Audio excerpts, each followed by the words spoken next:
রমজানের আগেই ভোট, ত্রয়োদশ সংসদ নির্বাচনের রোডম্যাপ ঘোষণা, ইসির ২৪টি পরিকল্পনা উপস্থাপন। রোডম্যাপে সন্তুষ্ট বিএনপি, দৃশ্যমান সংস্কার ও বিচারের আগে নির্বাচনে আপত্তি জামায়াতের, সরকারের বিরুদ্ধে ওয়াদা ভঙ্গের অভিযোগ এনসিপির। মঞ্চ ৭১-এর অনুষ্ঠানে জুলাই যোদ্ধা পরিচয়ে হট্টগোল, সাবেক মন্ত্রী লতিফ সিদ্দিকী সহ কয়েকজনকে তুলে দেওয়া হলো পুলিশের হাতে। ডাকসু নির্বাচনে সেনা মোতায়েনের পরিকল্পনা নেই, জানিয়েছে আইএসপিআর। ছাত্রদলের ইস্তেহারে শিক্ষা ও গবেষণার গুরুত্ব, নানা অভিযোগ শিবির ও বৈষম্য বিরোধী প্রার্থীদের। সব প্রকৌশল বিশ্ববিদ্যালয় কমপ্লিট শাটডাউন চালিয়ে যাওয়ার ঘোষণা, শিক্ষার্থীদের দাবি নিষ্পত্তিতে ১৪ সদস্যের কমিটি গঠন।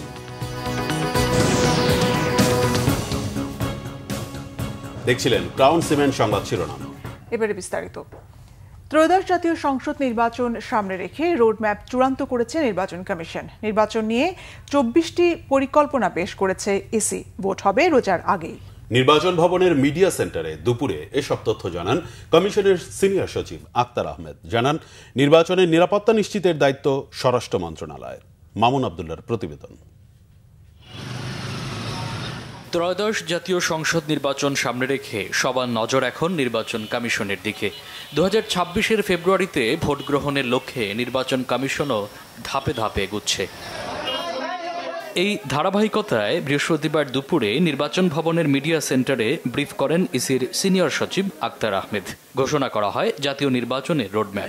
মাননীয় প্রধান উপদেষ্টা দপ্তর থেকে আমাদের কাছে চিঠি দিয়ে জানানো হয়েছে যেন আগামী রমজানের শুরুতে, রমজানের আগে জাতীয় নির্বাচনের ব্যবস্থা করা হয়।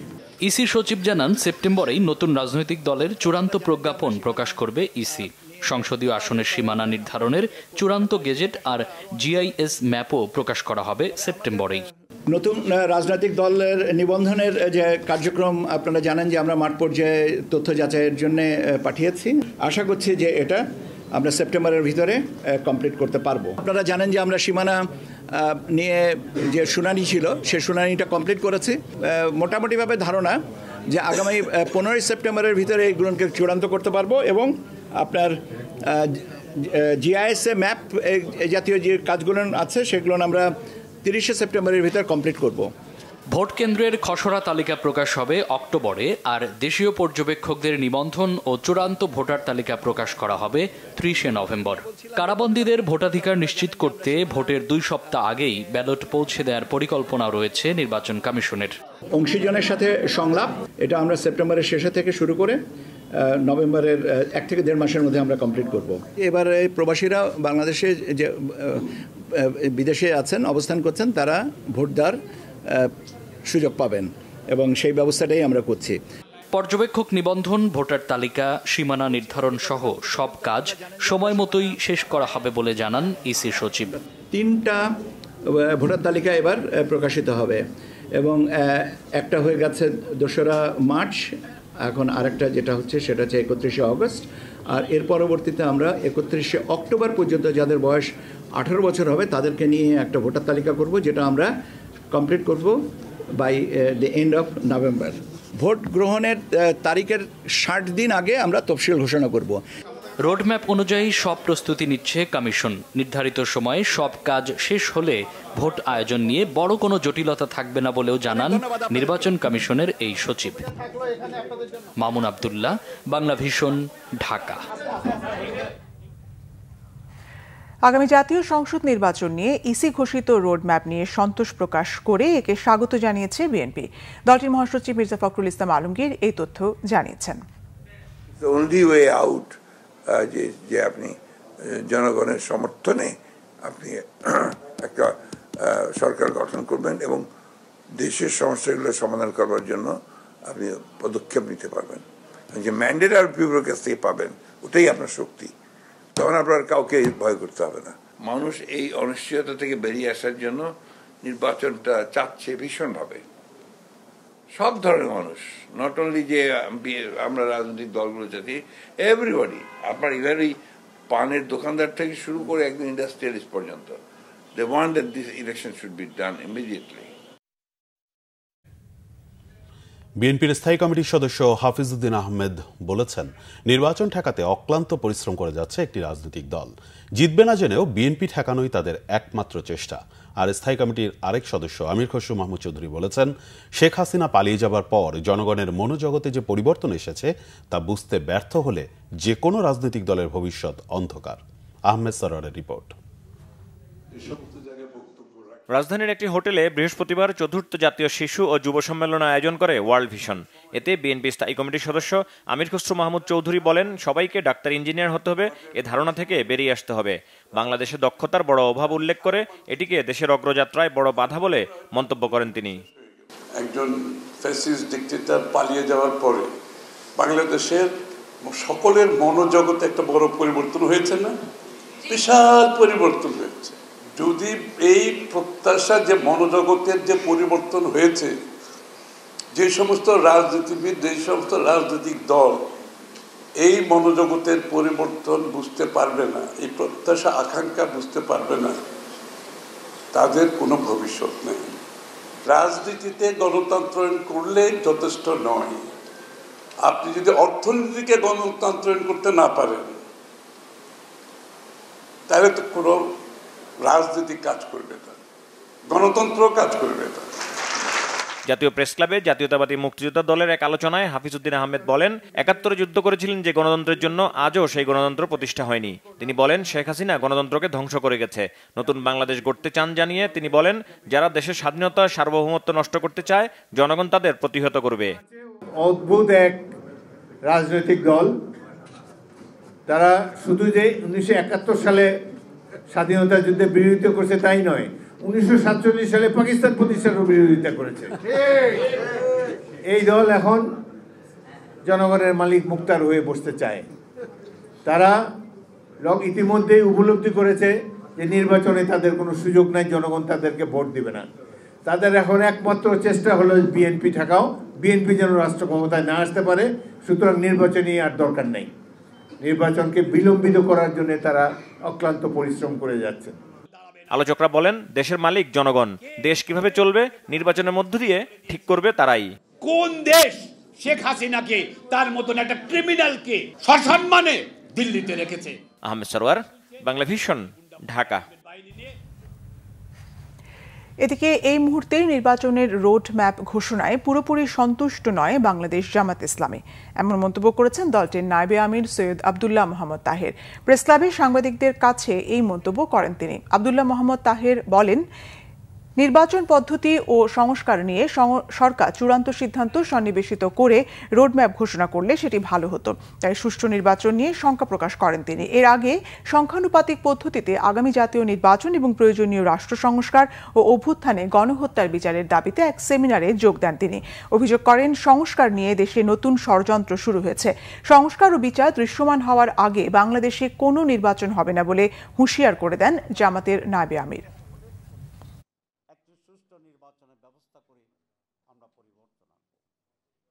এটার ওই পদ্ধতিটা অ্যাকোমোডেট করেই রোড ম্যাপ দিতে পারলে উত্তম হতো, এবং আমি আশা করি জাতীয় পর্যায়ে নির্বাচন নিয়ে যখন একটা চূড়ান্ত সিদ্ধান্ত হবে তখন সে সমস্ত জায়গাগুলিকেও তারা কনসিডার করবে। সংলাপ হবে সার্বিকভাবে দেশের রাজনীতি,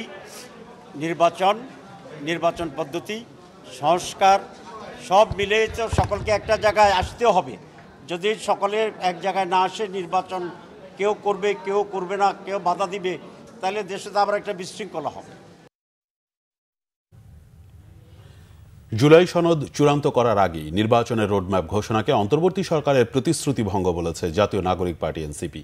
বৃহস্পতিবার বিকেলে নির্বাচনের রোডম্যাপ ঘোষণার পর এই বিষয়ে দেয়া প্রাথমিক প্রতিক্রিয়ায় এমন মন্তব্য দলটির নেতাদের। তবে এনসিপি নির্বাচনের রোডম্যাপকে ইতিবাচক হিসেবে দেখতে চায় জানিয়ে দলটির নেতারা বলেছেন, এখন সময় দ্রুত জুলাই সনদের আইনি ভিত্তি প্রদানের মাধ্যমে নির্বাচনের দিকে এগিয়ে যাওয়া। তারা বলেন, জুলাই গণ অভ্যুত্থানের পর গণমানুষের অন্যতম দাবি ছিল গণহত্যার বিচার ও সংস্কার, কিন্তু তা চূড়ান্ত না করে নির্বাচনের প্রস্তুতি গ্রহণ ভবিষ্যতে সংকট তৈরি করতে পারে। এ সময় 29 আগস্ট থেকে 1 সেপ্টেম্বর পর্যন্ত গণপরিষদ নির্বাচন, নতুন সংবিধান, বিচার ও সংস্কারের দাবিতে উঠানে নতুন সংবিধান শীর্ষক নতুন কর্মসূচি ঘোষণা করা হয়। এ কর্মসূচির আওতায় বিভিন্ন জেলার 27টি উপজেলায় করা হবে উঠান বৈঠক।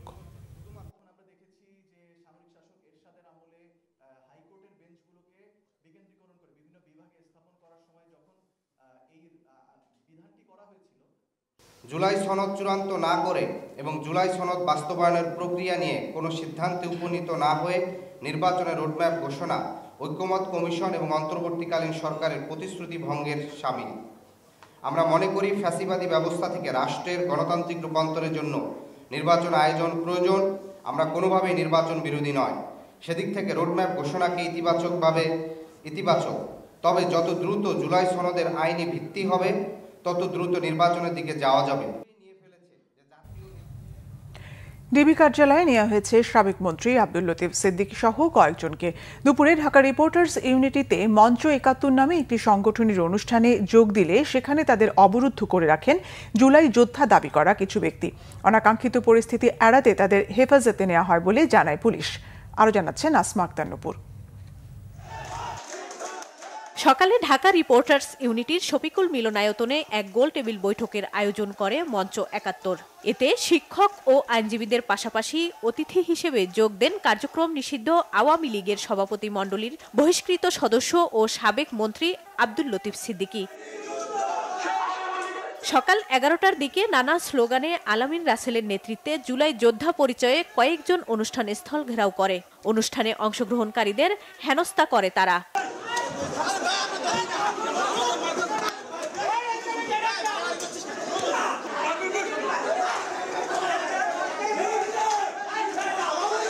এক ঘন্টার বেশি সময় ধরে অবরুদ্ধ করে রাখে মঞ্চ ৭১-এর অনুষ্ঠানে আসা অতিথিদের।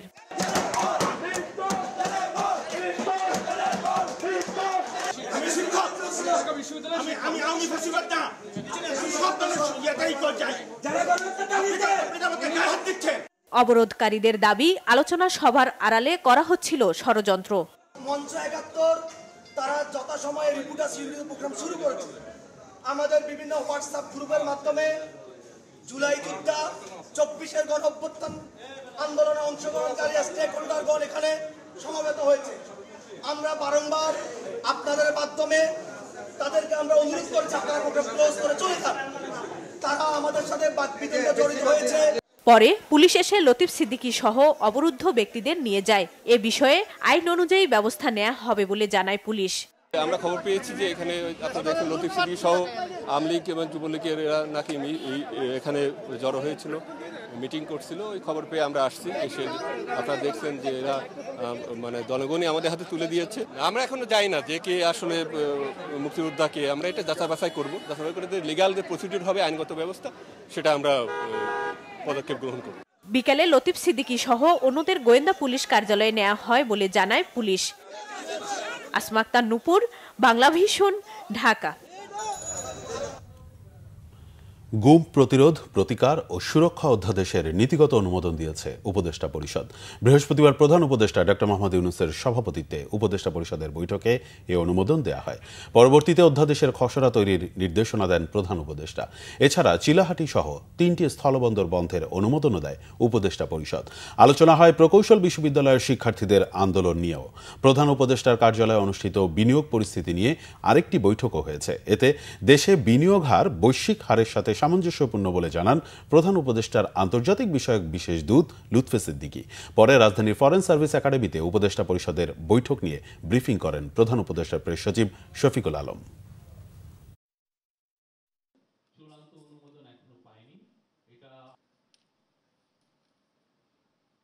গুমকে সংজ্ঞায়ন সহ চলমান অপরাধ হিসেবে বিবেচনা করে মৃত্যুদণ্ড সহ কঠোর শাস্তির বিধান রাখা হয়েছে। গোপন আটক কেন্দ্র স্থাপন বা ব্যবহারকে শাস্তিযোগ্য অপরাধ ঘোষণা করা হয়েছে। জাতীয় মানবাধিকার কমিশনকে গুম সংক্রান্ত অভিযোগ গ্রহণ ও তদন্তের ক্ষমতা প্রদান করা হয়েছে। উপদেষ্টা পরিষদে এটা প্রেজেন্ট করা হয়, বাট এটা নিয়ে আরও ডিসকাশন হবে সামনে। আজকে জাস্ট নীতিগতভাবে এটা অনুমোদিত হয়েছে।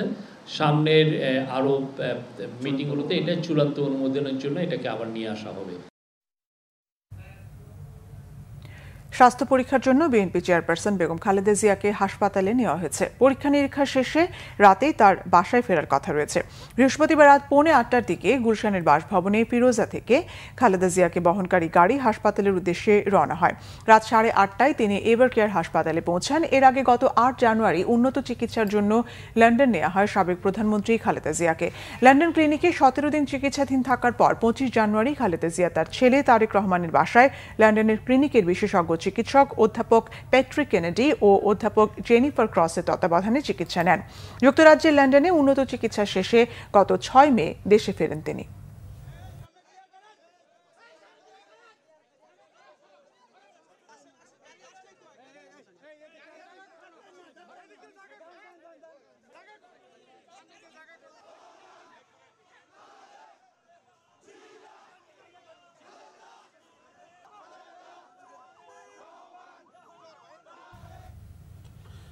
ঢাকা বিশ্ববিদ্যালয় ছাত্র সংসদ নির্বাচনে সেনা সদস্য মোতায়েনের কোনো পরিকল্পনা নেই, বাহিনীটির পক্ষ থেকে এ তথ্য জানানো হয়েছে। বৃহস্পতিবার আইএসপিআর এর সংবাদ বিজ্ঞপ্তিতে জানানো হয়, সম্প্রতি বিভিন্ন গণমাধ্যম ও সামাজিক যোগাযোগ মাধ্যমে বিশ্ববিদ্যালয়সমূহের ছাত্র সংসদ নির্বাচনকে কেন্দ্র করে সেনাবাহিনী মোতায়েন সংক্রান্ত সংবাদ প্রচারিত হচ্ছে, যা সেনাবাহিনীর দৃষ্টিগোচর হয়েছে। সরকারের পক্ষ থেকে এ ধরনের নির্বাচনে দায়িত্ব পালনে সেনাবাহিনীকে কোনো নির্দেশনা দেওয়া হয়নি এবং ভবিষ্যতেও এ ধরনের কাজে সম্পৃক্ত হবার সুযোগ নেই। সেনাবাহিনী মনে করে আসন্ন ছাত্র সংসদ নির্বাচনে আইনশৃঙ্খলা বাহিনীর প্রত্যক্ষ সহযোগিতায় ও বিশ্ববিদ্যালয়ের সার্বিক তত্ত্বাবধানে ছাত্র সংসদ নির্বাচন শান্তিপূর্ণভাবে অনুষ্ঠিত হবে। শিক্ষা ও গবেষণার মাধ্যমে নিরাপদ ও নারী শিক্ষার্থী বান্ধব ক্যাম্পাস সহ 10 দফার নির্বাচনী ইশতেহার ঘোষণা করেছে ছাত্রদল সমর্থিত প্যানেল। এদিকে প্রতিপক্ষের বিরুদ্ধে নিয়ম বহির্ভূতভাবে প্রচারের অভিযোগ করেছেন শিবির সমর্থিত প্রার্থীরা। নির্বাচনী বিধি ভঙ্গের অভিযোগ পাওয়া মাত্রই ব্যবস্থা নেওয়া হচ্ছে বলে জানিয়েছেন ডাকসুর চিফ রিটার্নিং কর্মকর্তা। নাবিল জাহাঙ্গীরের রিপোর্ট। ঢাকা বিশ্ববিদ্যালয় কেন্দ্রীয় ছাত্র সংসদ ডাকসু ও হল সংসদ নির্বাচনের প্রচার চলছে। বৃহস্পতিবার দুপুরে ঢাকা বিশ্ববিদ্যালয়ের বটতলায় নির্বাচনের ইশতেহার ঘোষণা করে ছাত্রদল সমর্থিত প্যানেল। আমাদের প্রতিশ্রুতি একটি আধুনিক, নিরাপদ, গণতান্ত্রিক ও শিক্ষার্থী বান্ধব ক্যাম্পাস বিনির্মাণ। আমাদের এই নির্বাচনী ইশতেহার সম্মিলিতভাবে এমন একটি ক্যাম্পাস গড়ে তোলার প্রত্যয়, যেখানে সকলের শিক্ষা, স্বাস্থ্য, নিরাপত্তা, মর্যাদা, গবেষণা, ক্যারিয়ার উন্নয়ন, সাংস্কৃতিক বিকাশ ও গণতান্ত্রিক অধিকার প্রতিষ্ঠার পূর্ণ নিশ্চয়তা থাকবে। নির্বাচনী প্রচার শেষে বিকালে সাংবাদিকদের সাথে কথা বলেন শিবির সমর্থিত প্যানেলের প্রার্থীরা। প্রশাসনের বিরুদ্ধে পক্ষপাতিত্বের অভিযোগ অন্যান্য প্রার্থীদেরও। আমরা বারবার উদ্বিগ্নতা প্রকাশ করছি বিশ্ববিদ্যালয়ে আমাদের নির্বাচন কমিশনের সামগ্রিক তাদের অ্যাক্টিভিটি এবং তাদের পক্ষপাতিত্বমূলক আচরণ দেখে। আমরা দেখতে পেয়েছি আচরণবিধিতে সুস্পষ্টভাবে বলা আছে রাত 11টার পরে কোনো ধরনের প্রচারণা করা যাবে না, কিন্তু খুবই দুর্ভাগ্যের বিষয় বিভিন্ন প্রার্থীরা তারা রাত 12:30টায় প্রচারণা করছে এবং সেগুলো মিডিয়া আসতেছে এবং নির্বাচন কমিশনের কাছে যাওয়ার পরে সেগুলোর কোনো ধরনের ব্যবস্থা গ্রহণ করা হচ্ছে না। ছাত্র শিবির সব জায়গায় ফেস্টুন টানিয়ে রেখেছে, তাদের পাশাপাশি তাদের দেখা দেখি আরও অনেকেই টানিয়েছিল। তা আমরা তখন সাথে সাথে স্যারকে বলেছিলাম যে স্যার দেখেন, যদি এটা নিয়ম থাকে তাহলে আমাদেরকেও বলেন, আমরাও টানাই। তো স্যার বললেন যে না, এটা নিয়মে নাই। তারপরে বললাম যে তাহলে এগুলো দ্রুত সরিয়ে ফেলেন, তাহলে সেটা সরাইতে তাদের আলো 24 ঘন্টা টাইম লাগলো। তাহলে এই যে এইভাবে যারা প্রভাব বিস্তার করতেছে, যাদের প্রভাবের কারণে বিশ্ববিদ্যালয়ে মাথা নত করতেছে, সামনে আরও অনেক প্রক্রিয়া আছে, সামনে ভোট গ্রহণ প্রক্রিয়া আছে, তাহলে সেই সময় যদি তারা এইভাবে প্রভাব বিস্তার করে তাহলে তো আসলে মানে নিরপেক্ষতা কোথায় থাকে? আমরা তো পাতানো ম্যাচ খেলতে আসি নাই।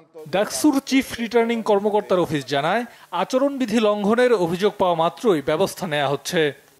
আপনারা আজকে নিশ্চয়ই দেখে থাকবেন যে কোথাও এই রঙিন ব্যানার থেকে শুরু করে কোনো ধরনের ফেস্টুন কিছুই নাই। সুতরাং আমরা বলবো আমাদের প্রার্থীরা তাদের কাজগুলো তারা করছে, আর আমরা যখনই যে অভিযোগটা পাচ্ছি সেই অভিযোগের ভিত্তিতে আমরা ব্যবস্থা গ্রহণ করছি। সুষ্ঠু নির্বাচনের স্বার্থে সেনাবাহিনী ও আইনশৃঙ্খলা বাহিনীর কাছে সহায়তা চাওয়ার পরিকল্পনা আছে বলেও জানানো হয়। ডাকসু নির্বাচন কমিশন ক্যাম্পাসের নিরাপত্তা ও শান্তি শৃঙ্খলা রক্ষায় নিয়োজিত রাষ্ট্রীয় সকল বাহিনী ও প্রতিষ্ঠানের সহযোগিতা গ্রহণ করার পরিকল্পনা করেছে। নাবিল জাহাঙ্গীর, বাংলা ভিশন, ঢাকা।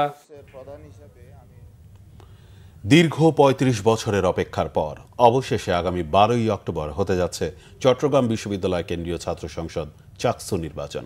বিশ্ববিদ্যালয়ের সমাজবিজ্ঞান অনুষদ অডিটোরিয়ামে বৃহস্পতিবার বিকেলে চাকসু নির্বাচনের তফসিল ঘোষণা করেন চট্টগ্রাম বিশ্ববিদ্যালয় কেন্দ্রীয় ছাত্র সংসদ ও হল সংসদ নির্বাচনের প্রধান নির্বাচন কমিশনার প্রফেসর ডক্টর মনির উদ্দিন।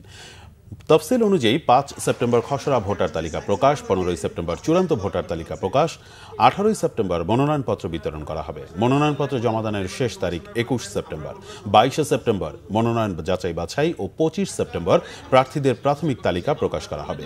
মনোনয়নপত্র প্রত্যাহারের শেষ দিন ২৭ সেপ্টেম্বর, ২৯ সেপ্টেম্বর প্রার্থীদের চূড়ান্ত তালিকা প্রকাশ করা হবে। ১২ই অক্টোবর সকাল ৯টা থেকে বিকেল ৪টা পর্যন্ত অনুষ্ঠিত হবে চাকসুর ভোট গ্রহণ। পরবর্তী কর্মসূচি ঘোষণার আগ পর্যন্ত দেশের সব প্রকৌশল বিশ্ববিদ্যালয়ের ক্যাম্পাস শাটডাউন কর্মসূচি চালিয়ে যাওয়ার ঘোষণা দিয়েছেন প্রকৌশলী অধিকার আন্দোলন। বিকেলে ইনস্টিটিউট অফ ইঞ্জিনিয়ার্স বাংলাদেশ মিলনায়তনে সংবাদ সম্মেলনে এই ঘোষণা দেন প্রকৌশলী অধিকার আন্দোলনের সভাপতি মোহাম্মদ ওয়ালিউল্লাহ। তিনি বলেন, জনদুর্ভোগ বিবেচনায় ব্লকেট কর্মসূচি দেয়া হবে না। সংবাদ সম্মেলনে ঘোষিত কর্মসূচির মধ্যে রয়েছে আগামী সপ্তাহে বিভাগীয় সমাবেশ কর্মসূচি এবং বিভাগীয় সমাবেশ শেষ করে মহাসমাবেশ করার কথা জানিয়েছেন আন্দোলনরত প্রকৌশল বিশ্ববিদ্যালয়ের শিক্ষার্থীরা। বুধবার আন্দোলনকারীদের সঙ্গে পুলিশের সংঘর্ষের ঘটনায় ক্ষোভ প্রকাশ করেন প্রকৌশলী অধিকার আন্দোলন এর সদস্যরা।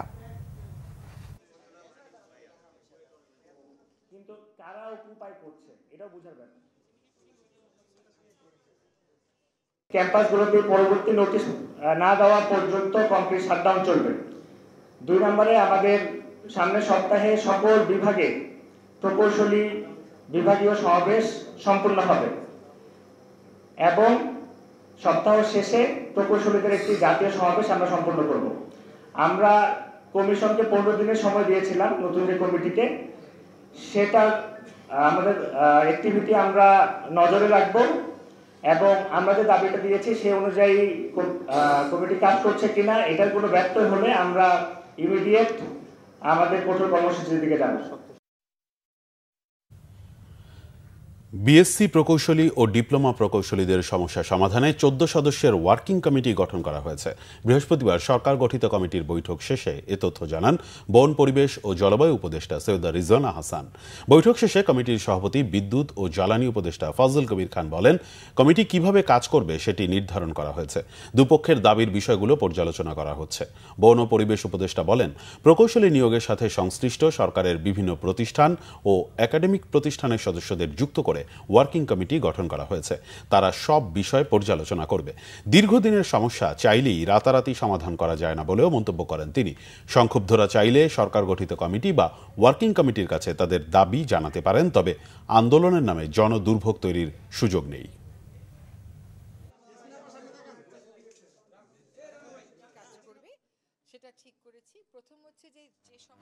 আজকে একটা ওয়ার্কিং গ্রুপ গঠন করা হয়েছে। সেই ওয়ার্কিং গ্রুপে মোট ১৩ জন প্রতিনিধি থাকবে। বিভিন্ন সংস্থা প্রধান যারা আছেন, যে সংস্থাগুলোতে ইঞ্জিনিয়ারদের রিক্রুট করা হয় সেই সংস্থা প্রধানেরা থাকবেন এবং একই সাথে ডিপ্লোমা ইঞ্জিনিয়ারদের থেকেও ৩ জন প্রতিনিধি থাকবেন, ৪ জন প্রতিনিধি।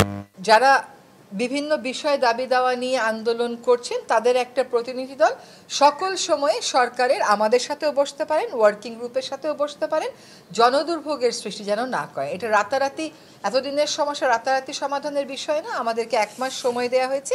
আমরা এই ১ মাস সময়ের মধ্যে সমস্যাগুলো অনুধাবন করে আমাদের যা সুপারিশ তা সরকারের কাছে এবং সংশ্লিষ্ট সকলের কাছে পেশ করব। প্রকৌশলীদের যারা অভিভাবক তারা এদেরকে তাদের যে ছাত্র, তারা ছাত্র কিংবা তাদের ইয়েকে বোঝাবেন, সদ্য পাস করা ইয়েকে, এবং যারা ডিপ্লোমা ইঞ্জিনিয়ার নেতৃত্ব ওনারা যে আছেন ওনারা যে ওনাদেরকে বোঝাবেন যে এখন তো আন্দোলন করছেন, তো এটা হয়ে গেছে যে আপনারা তো এই যে সরকার তো এটাকে সিরিয়াসলি নিছে, ৪ জন উপদেষ্টাকে দিয়ে এবং অন্যান্য ওদের সেক্টরের নেতৃত্ব দিয়ে করছেন, আমরা তো দেখছি, তো এখন তো আন্দোলন করে কোনো লাভ নেই।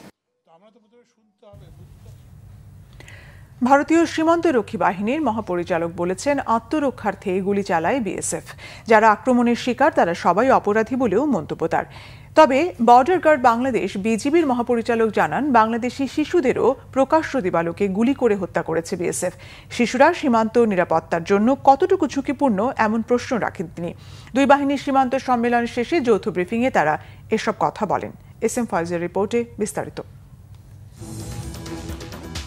বাংলাদেশ ভারত সীমান্তে ভারতীয় সীমান্তরক্ষী বাহিনী বিএসএফ এর গুলিতে মৃত্যু থামছেই না। এ নিয়ে বছরের পর বছর আলোচনা হলেও কোনো সুরাহ হচ্ছে না। সীমান্ত হত্যা ও নির্যাতন উল্টো বাড়ছে। গেল 11 মাসে 34 বাংলাদেশিকে গুলি করে হত্যা করেছে বিএসএফ। আর 2009 সাল থেকে 2024 সাল পর্যন্ত বিএসএফ এর গুলিতে হত্যা শিকার 607 বাংলাদেশি। গড়ে প্রতি মাসে হত্যা শিকার 40 জন। এমন তথ্য আইন ও সালিশ কেন্দ্রের। বছর বছর সীমান্ত সম্মেলনে প্রাণহানি শূন্যে নামিয়ে আনার বিষয়ে বিজিবি বিএসএফ একমত হলেও বাস্তবে তার কোনো প্রতিফলনই নেই। Last 15 years, BSF has adopted non-lethal strategy. গেল 15 বছর সীমান্তে আগ্নেয়াস্ত্র ব্যবহার না করার সিদ্ধান্ত ছিল বিএসএফ এর, কিন্তু চলতি বছর কিছু ঘটনার জন্য সেই সিদ্ধান্ত থেকে সরে আসতে হয়। আত্মরক্ষার্থে গুলি চালাতে বাধ্য হন বিএসএফ জওয়ানরা। হত্যার শিকার হয়েছেন যারা, তারা সবাই অপরাধী। Are thwarted by the BSF troops. The BSF fires only for self-defense. সম্প্রতি বিএসএফ এক শিশুকে প্রকাশ্যে গুলি করে হত্যা করেছে। ওই শিশুটি সীমান্তে নিরাপত্তার জন্য কতটা ঝুঁকিপূর্ণ ছিল। তবে বিএসএফ আমাদের আশ্বস্ত করেছে সীমান্ত হত্যা কমাতে বাংলাদেশকে সহায়তা করবে তারা। We raise the question, how come a minor can pose a threat? পিলখানায় যৌথ আলোচনার দলিল স্বাক্ষরের মধ্য দিয়ে বর্ডার গার্ড বাংলাদেশ ও বিএসএফ এর মহাপরিচালক পর্যায়ের 4 দিনের সীমান্ত সম্মেলন শেষে গণমাধ্যমের মুখোমুখি বিজিবি ও বিএসএফ প্রধান। They can be dealt as per the law of the land, which is সীমান্তে প্রাণনাশী অস্ত্রের ব্যবহার বন্ধ, ঝুঁকিপূর্ণ এলাকায় রাতের টহল জোরদার করে সীমান্ত হত্যার পুনরাবৃত্তি যেন না ঘটে সে ব্যাপারে প্রতিশ্রুতি পুনর্ব্যক্ত করেছে বিএসএফ। যৌথ সচেতনতামূলক কার্যক্রম, ঝুঁকিপূর্ণ এলাকায় সামাজিক অর্থনৈতিক উন্নয়নমূলক কর্মসূচি, অপরাধীদের আন্তর্জাতিক সীমান্ত অতিক্রম প্রতিরোধের বিষয়ে একমত হয়েছে দুপক্ষই।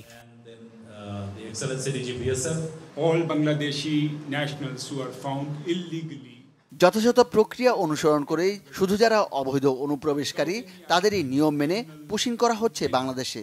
এখন পর্যন্ত 550 জনকে বিজিবির হাতে তুলে দেওয়া হয়েছে। যাচাই বাছাই চলছে এ সম্পর্কিত 2400টি ফাইল। বাংলাদেশ হাই কমিশনও সহযোগিতা করছে আমাদের। সীমান্তকেন্দ্রিক অপরাধ দমন, সীমান্ত হত্যা শূন্যের কোটায় আনতে দুদেশ কাজ করছে বলে জানানো হয় সংবাদ সম্মেলনে। Have a better and secure border for both the sides. SM Foyez, Bangla vision, Dhaka. Cancer হাসপাতালের সাবেক পরিচালক প্রফেসর শেখ গোলাম মোস্তফার ব্যাংক অ্যাকাউন্ট থেকে 200 কোটি টাকার চেক হাতিয়ে নিয়েছে একটি সংঘবদ্ধ চক্র। বাংলা ভিশনে এমন সংবাদ পরিবেশনার পর জাতীয় ক্যান্সার গবেষণা ইনস্টিটিউটে অভিযান পরিচালনা করেছে দুর্নীতি দমন কমিশন দুদক।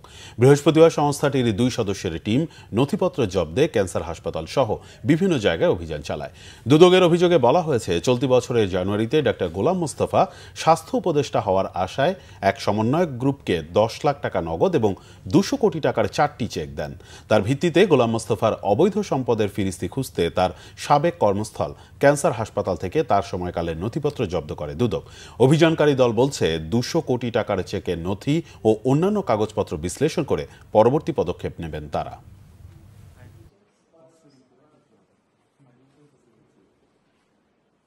ক্যান্সার গবেষণা ইনস্টিটিউট ও হাসপাতাল মহাখালী ঢাকায় এর সাবেক পরিচালক ডক্টর শেখ গোলাম মোস্তফা এর বিরুদ্ধে ক্ষমতার অপব্যবহারপূর্বক অবৈধ সম্পদ অর্জন এবং অসাধু প্রক্রিয়ায় রাষ্ট্রের গুরুত্বপূর্ণ পদ প্রাপ্তির নিমিত্তে ঘুষ প্রদানের অভিযোগে আজকে একটি অভিযান পরিচালনা করা হয়।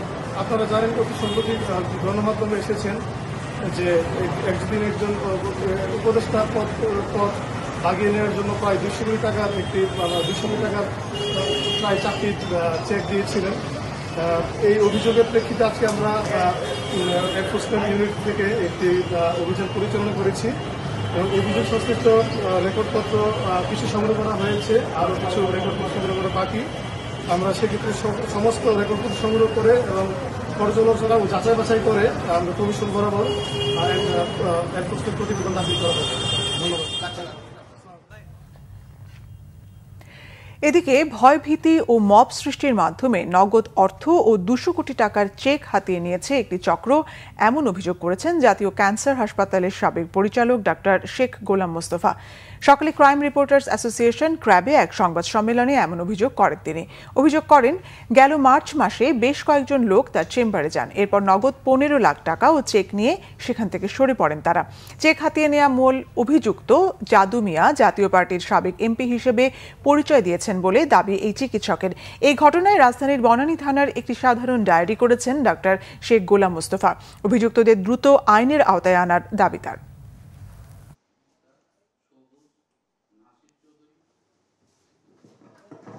2025 সালের 10ই মার্চ বিকালে আরিফুল ইসলাম, ইমদাদ, এইচ সিদ্দিকী, মুক্তার, সবুজ, নাসির চৌধুরী, রায়হান কাউসার, আবুল কালাম সহ বেশ কয়েকজন আমার চেম্বারে আসেন।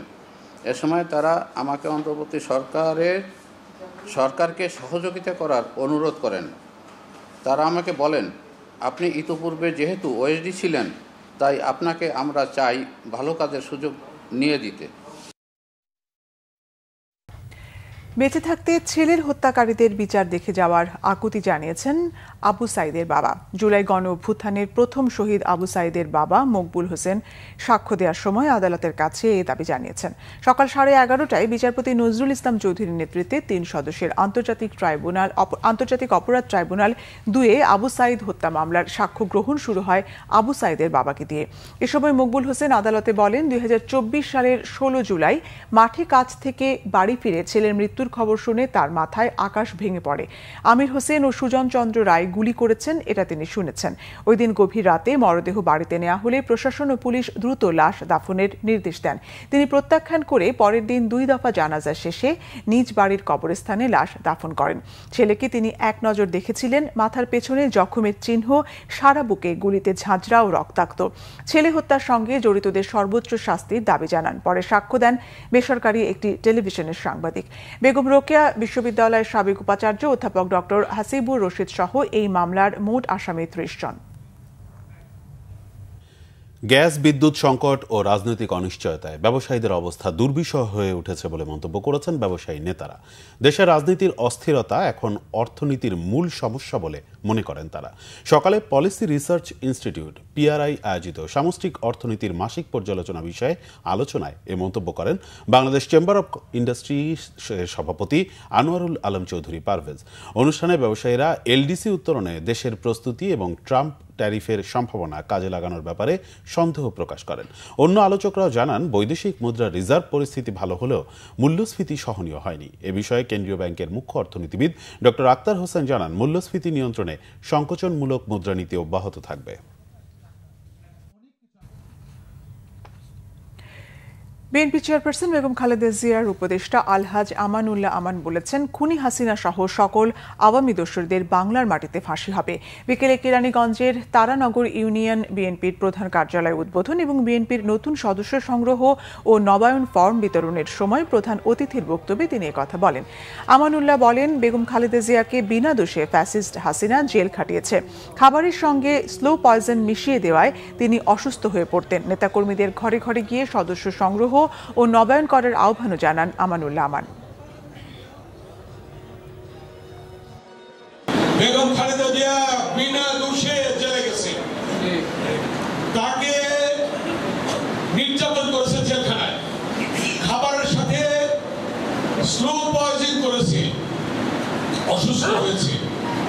আওয়ামী লীগের সন্ডা পান্ডা গুন্ডা মেম্বার চেয়ারম্যান চিকিৎসার জন্য বিদেশে খালেদা জিয়াকে একটা বারের জন্য বিদেশে যেতে দেয় নাই। সামনে নির্বাচন, আপনারা নির্বাচনের জন্য প্রস্তুতি নিয়ে নিয়েছেন অলরেডি। ঘরে ঘরে গিয়ে উঠানে উঠানে বৈঠক করে আপনারা সদস্য নতুন নেবেন, সংগ্রহ করবেন এবং নবায়ন করবেন। বিএনপির তৃণমূল নেতাকর্মীদের সাংগঠনিক কর্মকাণ্ডকে গতিশীল করতে সদস্যপদ নবায়ন ও নতুন সদস্য অন্তর্ভুক্তকরণ কর্মসূচি উদ্বোধন হয়েছে কুষ্টিয়ায়। বিকেলে মিরপুর উপজেলার কুরসা কাচারি মাঠে এই কর্মসূচির উদ্বোধন করেন বিএনপির জাতীয় নির্বাহী কমিটির সদস্য এবং কুষ্টিয়া 2 আসনের মনোনয়ন প্রত্যাশী ফরিদা ইয়াসমিন। কুরসা ইউনিয়ন যুবদল নেতা সিরাজুল ইসলামের সভাপতিত্বে এতে উপস্থিত ছিলেন উপজেলা বিএনপি নেতা বকুল আলী সহ ইউনিয়ন বিএনপির নেতাকর্মীরা। ধানের শীষের মনোনয়ন প্রত্যাশী জনাব কমিটির অন্যতম সদস্য অবিভক্ত ঢাকা মহানগর। সংবাদ শেষ করব আমরা। যাওয়ার আগে ক্রাউন সিমেন্ট শিরোনামগুলো আরেকবার জানিয়ে দিচ্ছি। রমজানের আগেই বোর্ড ত্রয়োদশ সংসদ নির্বাচনের রোডম্যাপ ঘোষণা, ইসির 24টি পরিকল্পনা উপস্থাপন। রোডম্যাপে সন্তুষ্ট বিএনপি, দৃশ্যমান সংস্কার ও বিচারের আগে নির্বাচনে আপত্তি জামাতের, সরকারের বিরুদ্ধে ওয়াদা ভঙ্গের অভিযোগ এনসিপির। মঞ্চ ৭১-এর অনুষ্ঠানে জুলাই যোদ্ধা পরিচয় হট্টগোল, সাবেক মন্ত্রী লতিফ সিদ্দিকী সহ কয়েকজনকে তুলে দেওয়া হল পুলিশের হাতে। ডাকসু নির্বাচনে সেনা মোতায়েনের পরিকল্পনা নেই জানিয়েছে আইএসপিআর। ছাত্রদলের ইশতেহারে শিক্ষা ও গবেষণার গুরুত্ব, নানা অভিযোগ শিবির ও বৈষম্য বিরোধী প্রার্থীদের। সব প্রকৌশল বিশ্ববিদ্যালয় কমপ্লিট শাটডাউন চালিয়ে যাওয়ার ঘোষণা, শিক্ষার্থীদের দাবি নিষ্পত্তিতে 14 সদস্যের কমিটি গঠন। এই ছিল এখনকার মতো। পরের সংবাদ রাত ১টায় দেখার আমন্ত্রণ রইল।